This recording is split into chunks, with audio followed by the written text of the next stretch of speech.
Hi everyone, my name is Nikki O'Donnell and today we're going to talk a little bit about stress and the impact that it has on our body. So things that you guys may know are, obviously when we experience stress, sometimes stress can be a positive thing, like if you're an athlete.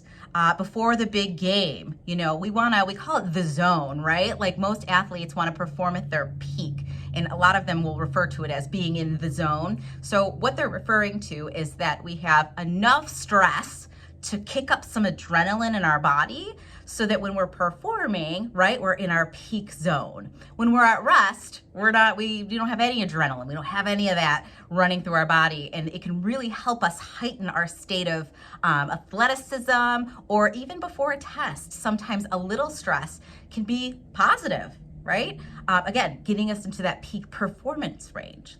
We run into problems when we're not just hitting this peak performance range, we're like skyrocketing out of it.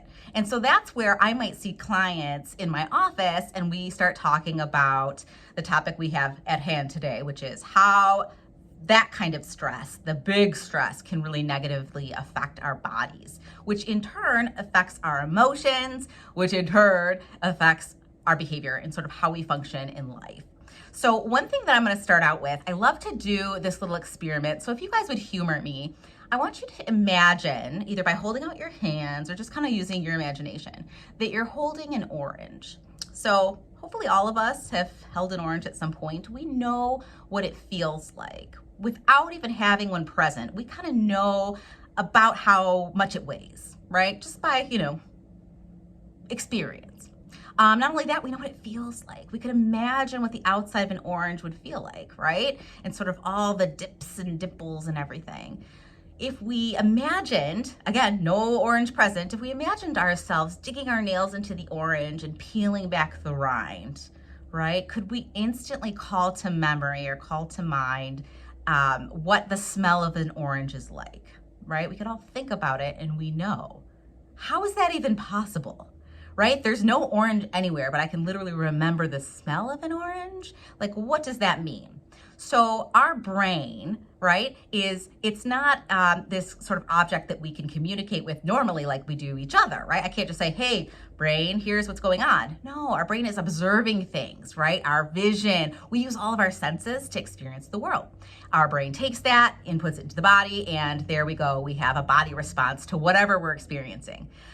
The cool part here is that our body doesn't actually we don't need the orange to know any of that stuff. And actually our brain does not know the difference.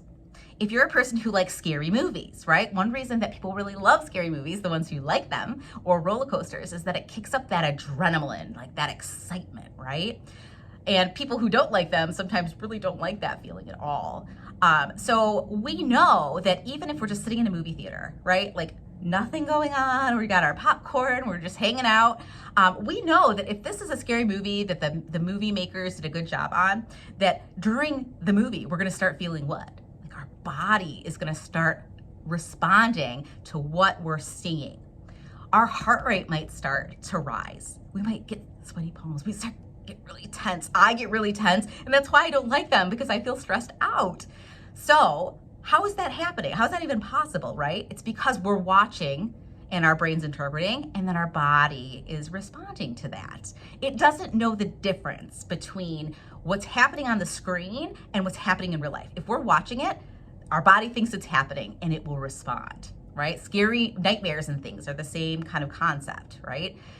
Knowing this is the key. It's like one of the big keys to managing stress, right? When we get to a point where our stress is just too much, right? We talked a little bit about how stress can be good, but too much stress can really start to affect our body in negative ways, right? So the things that we're thinking about really can have a huge effect on our body. When we were imagining that orange, right? My guess is that if we did it long enough and really got into the imagery of the orange, something would start happening in our mouth.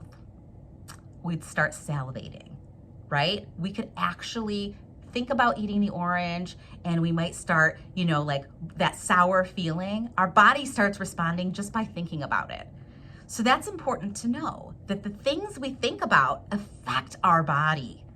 And this can be true for even positive things, which is a good thing to know, because that's sort of like the secret tool here. This is kind of a body hack, right? Psychologists love to do research about people and like our bodies and all kinds of things, how we interact with our environment. So they did this really interesting study where they took a galvanic skin test, which measures the temperature of your skin.